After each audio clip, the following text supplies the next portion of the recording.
Opa! Sejam bem-vindos ao Budgetório. Eu sou Emanuel e não estou aqui para um Deck Tech Budget, mas sim para te contar quais são as cartas para Commander que vale a pena comprar das mais novas coleções de Innistrad, Caçada Meia-Noite e Voto Carmesim. Esse vídeo está sendo feito com base num compromisso que eu tomei para mim mesmo, de sempre apresentar guias de compra para as coleções mais novas de Magic, que geralmente são as coleções que compõem o formato padrão. Como o canal começou durante o lançamento de Kamigawa, eu estarei retornando para as coleções já lançadas, olhando suas cartas boas e baratas e compilando essa informação em vídeos. Mas afinal de contas, qual é o objetivo desses guias de compra? Bom, Magic é um hobby caro por si só. Logo, aqui, eu procuro trazer recomendações de cartas que não sejam caras demais e que valham a pena no Commander. Assim você pode pegar uma ou mais cópias de cada uma e sair distribuindo entre seus decks, aumentando a sua coleção de cartinhas. E para melhor cavucar essas coleções por joias raras para o seu deck, dividiremos esse vídeo em 3 partes. Primeiro, caçaremos algumas gemas em Innistrad, Caçada Meia-Noite. Depois, eu apresentarei algumas joias sangrentas de Innistrad, Voto Carmesim. E por último, veremos algumas menções honrosas mais rapidamente no final do vídeo. Vamos então dar uma olhada no que os nossos amigos lobisomens trouxeram para a gente durante a madrugada. Innistrad, Caçada Meia-Noite foi uma coleção lançada em setembro de 2021, sendo a primeira de 2 coleções com grandes focos em tribos específicas, porém populares. Aqui tivemos os humanos e os lobisomens como foco, com um grande tema de zumbis também. Porém, tanto para essa quanto para a próxima coleção, eu foquei em trazer cartas que funcionem em mais decks. Assim você pode realmente crescer a sua coleção, sabe? E por mais que cartas como Tovolar, a Catilda sejam sim muito boas para suas respectivas tribos, a maioria das pessoas que jogam com esses decks já sabem disso. Logo, seria redundante até um desperdício de vídeo falar aqui sobre elas. Logo, sem mais delongas, vamos então para as cartas. Comando Cator é um humano soldado 3/1 por 2 manas, que possui lampejo e outra habilidade útil. Por 1 mana, você pode sacrificá-la para destruir o artefato ou encantamento alvo. Sabe, quando as pessoas falam que branco não tem carta forte, esse tipo de carta aqui é uma das primeiras sugestões que eu sempre ofereço como resposta. Ela é simplesmente muito versátil em seus usos, sabe? Por exemplo, podemos conjurá-la no combate como um bloqueador surpresa.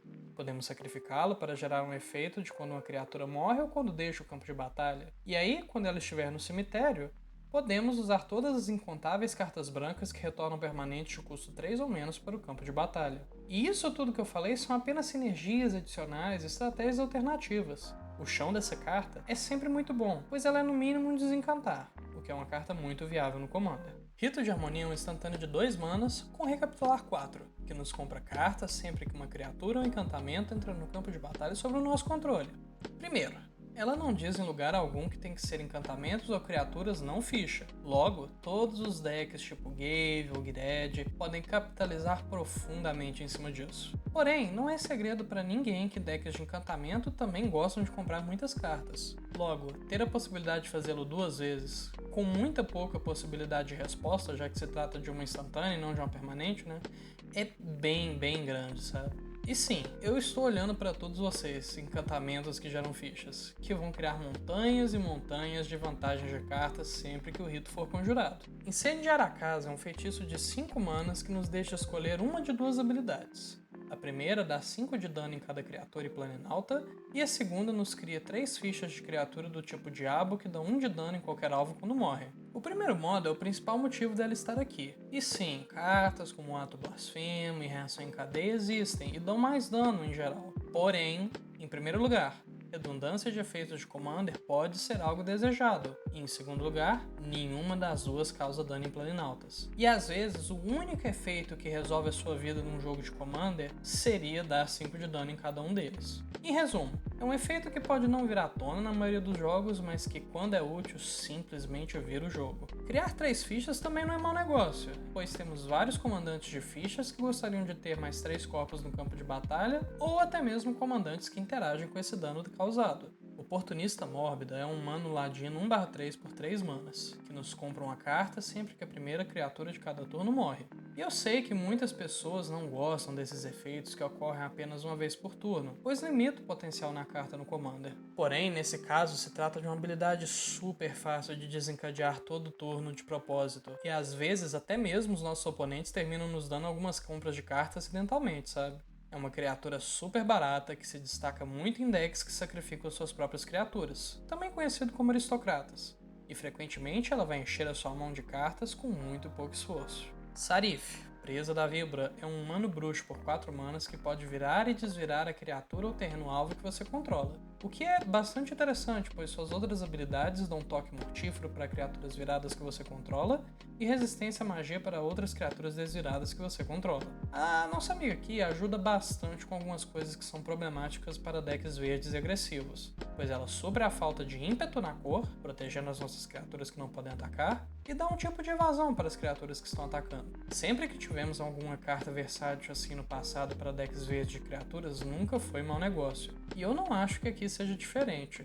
Sem falar da sinergia acidental de podermos desvirar numa Fortaleza da Cabala ou um Nictus de vez em quando, é bem legal. Fúria da Linhagem Macabra é um feitiço de 3 manas com Recapitular 5, que pode destruir o artefato, encantamento ou terreno alvo. E quando fazemos isso, o dono daquela permanente procura em seu deck por um terreno básico e coloca na mesa virado, a não ser que a permanente destruída fosse um terreno. Aí ele procura 2 terrenos básicos e os coloca virado no campo de batalha. O ponto-chave aqui para entender porque essa carta é boa é reparar que em momento algum eu disse o oponente enquanto eu falava o texto dessa carta. Logo, podemos trocar um artefato ou encantamento nosso, que não é mais útil, por um terreno. Ou melhor ainda, podemos trocar um terreno por 2 terrenos, efetivamente nos acelerando mana.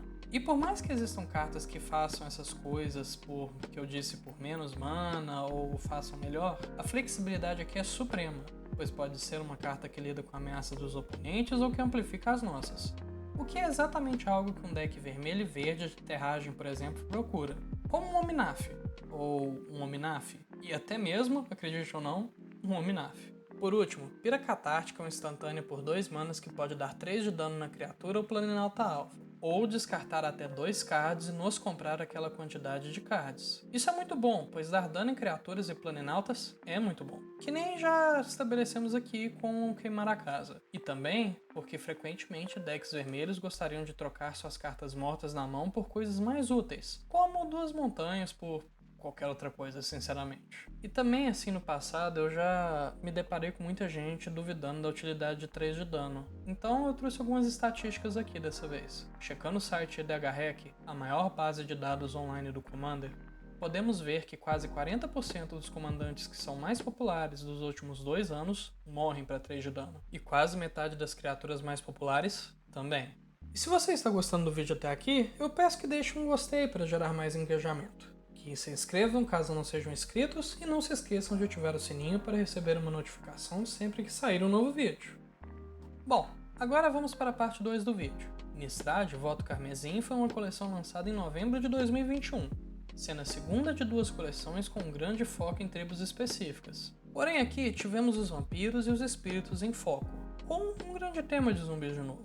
Começaremos então com o Ferroador Vil, um zumbi escorpião de 3 manas com toque mortífero e aproveitar. Uma mecânica que diz que, quando essa criatura entra no campo de batalha, você pode sacrificar outra criatura para desencadear um efeito, que no caso do Ferroador é comprar 2 cartas e perder 2 de vida. Essa aqui é honestamente a minha carta favorita dessa lista e, se a gente pensar bem, ela é meio que a versão preta de outra carta muito famosa. Sim, o Vaga Pensamento. Pense bem. Por 3 manas, podemos comprar 2 cartas e perder uma criatura. Ambas têm evasão, e ambas colocam na mesa o corpo, no qual podemos fazer uso. Obviamente, num deck de zumbis esse carinha é bem bom, mas sinceramente, decks pretos no geral fazem muito uso de efeitos quando criaturas morrem. Logo, o Ferroador Vil pode ser muito mais do que 2 compras de carta. Ele pode ser um dreno de vida, pode ser criação de ficha, ou até mesmo 3 cartas ou 4 cartas em vez de 2 cartas. Sem falar que ele tem esse negócio de criar uma instância de sacrifício de criaturas, o que num deck de aristocratas é muito bom. Ele é a criatura que quer morrer e ele é a criatura que pode matar outras criaturas. É bem versátil. Impulso Temerário é outra figurinha vermelha que nos dá acesso a mais cartas. Porém, dessa vez temos propriamente a vantagem de cartas, pois não precisamos descartar nada. Tudo o que eu disse de bom sobre a Pira Catártica se aplica aqui. E ainda por cima temos acesso a essas cartas mesmo no turno seguinte, que é bastante tempo para planejar as nossas jogadas. Eu acho essa carta bem sólida e mais gente deveria testá-la nos seus decks vermelhos. Lanterna dos Perdidos é um artefato de 1 mana que exila uma carta de cemitério quando entra no campo de batalha, ou que pode exilar todos os cemitérios por mais 1 mana e se repor na nossa mão no processo. Achou que estava seguro, hein, jogador de cemitério? Achou errado! Seu lindo. Mas falando sério aqui, nada contra o jogador de cemitério. Eu sei que eu tenho esse negócio, que eu fico falando que tem que exilar mesmo cemitério. E eu mesmo tenho vários decks que fazem uso do cemitério. Mas vamos combinar, é uma estratégia forte, que precisa receber também respostas fortes para ser mantida em xeque. E é isso que a Lanterna faz, e faz muito bem. Caso você não use o seu cemitério, eu recomendo muito usar essa carta, pois ela é bastante eficiente no seu funcionamento e se repõe. Logo você praticamente não perde nada. E caso você use sim o seu cemitério, mas queira de qualquer forma lidar com um dos oponentes, recomendo usar outra lanterna, a Guia Almas, que é um pouco mais cara, porém faz o serviço muito bem e não encosta no seu cemitério. Mímico do Salão dos Espelhos é um espírito por 4 manas com Perturbar 5, que entra no campo de batalha como cópia da criatura alvo ou que gera cópias da criatura encantada na sua manutenção. Clones que podem ser utilizados mais de uma vez são sempre opções interessantes, pois nos possibilitam mais jogadas. E o fato do Mímico poder ser uma cópia de qualquer criatura é algo que, apesar de não parecer, não é sempre o que é esperado de um clone, sabe? Você pode sim argumentar que os clones que são bons são os que copiam qualquer criaturas, mas é fato de que uns anos pra cá o Wizards tem lançado uma série de clones que não copiam coisas dos nossos oponentes. O que é uma pena, na minha opinião. Porém, o Mímico aqui não tem esse problema. Saia por aí copiando o que bem entender e os oponentes que lutem. Lavar é uma mágica instantânea por 1 mana azul, ou 3 manas caso queremos usar o custo de remover. Ela anula a mágica alvo que não foi conjurada de uma mão, ou anula qualquer mágica por 3 manas. E olha, anular a mágica alvo por 3 manas não é ótimo, sabe? Afinal de contas, não é à toa que cancelaram uma carta que não joga muito. Porém, não é exatamente um preço horrível, impensável para anulação tampouco. Logo, temos essa carta que é, no mínimo, um cancelar, mas que idealmente pode anular cartas vindas de um cemitério, de uma cascata, de uma zona de comando, por apenas uma única mana azul. O potencial aqui é muito grande. E às vezes tudo que você quer é que aquele seu oponente que tem um comandante forte não o conjure agora. E agora você pode impedir isso tudo por um preço baixíssimo. Apenas 1 mana. Maldição da Hospitalidade, por 3 manas, é um encantamento que continua a tendência atual de gerar vantagem de cartas para o vermelho de formas alternativas. Com ela, você encanta o jogador alvo, criaturas que atacam aquele jogador tenta atropelar, e sempre que uma criatura dá dano no jogador encantado, ele exila uma carta do topo do próprio Grimório, e o dono da criatura que deu dano pode jogá-la pagando mana de qualquer cor. Em primeiro lugar, eu sei que essa é uma carta meio maldosa e que não é todo mundo que se sente confortável usando isso, pois na mesa certa, por 3 manas, você torna muito facilmente o jogador alvo num saco de pancada. Mas não dá para ignorar a vantagem que ela traz para a mesa e o quão bem ela interage com decks vermelhos agressivos. Coloque isso no oponente que for mais vantajoso para você e comece a conjurar mágicas do topo do deck dele, sejam esses mais bichos para bater ou até mesmo remoções e outros efeitos de vantagens de cartas. Caminho dos Perigos, por 3 manas, é um feitiço preto que destrói todas as criaturas de valor de mana 2 ou menos, ou que por 6 manas destrói todas as criaturas. Antes de tudo, vale apontar que essa carta não pode ser utilizada num deck apenas preto, mas sim num deck preto e branco, ou mais que isso, né? Preto, branco, vermelho, etc. Por conta do símbolo de mana da habilidade de apagar. E avisado isso, agora sim, temos uma carta que no mínimo destrói tudo que é pequeno, né? Criaturas, o que é um efeito desejado, visto que cartas como Piroclasma e semelhantes vêm em jogo nesse formato, mas que pode ser um grande botão de segurança limpando a mesa inteira. Eu juro pra vocês, peço que dê uma chance a essa carta aqui e verão o quão rápido aquele exército de saprófitas que te incomodam desaparece. Até porque tokens têm custo de mana 0, então não importa o quão grande, ela elimina. E para finalizar, algumas menções honrosas que não entraram na minha lista, porém que eu ainda acho boas o bastante para comprar. E vale lembrar que as cartas que entraram na lista, que foi as 14 cartas que eu falei até agora, são cartas que possuem ambas um bom preço e boas habilidades. Logo, as cartas aqui falham talvez um pouco ou outro, às vezes a habilidade não é tão boa, às vezes o preço é um pouco maior, mas são coisas que eu ainda acho que vale muito a pena pro Commander e que eu daria uma olhada. Por mais que eu disse que eu não ia falar de tribal, o Ginete Sem Cabeça é um dos melhores criadores de ficha de zumbi dos últimos anos.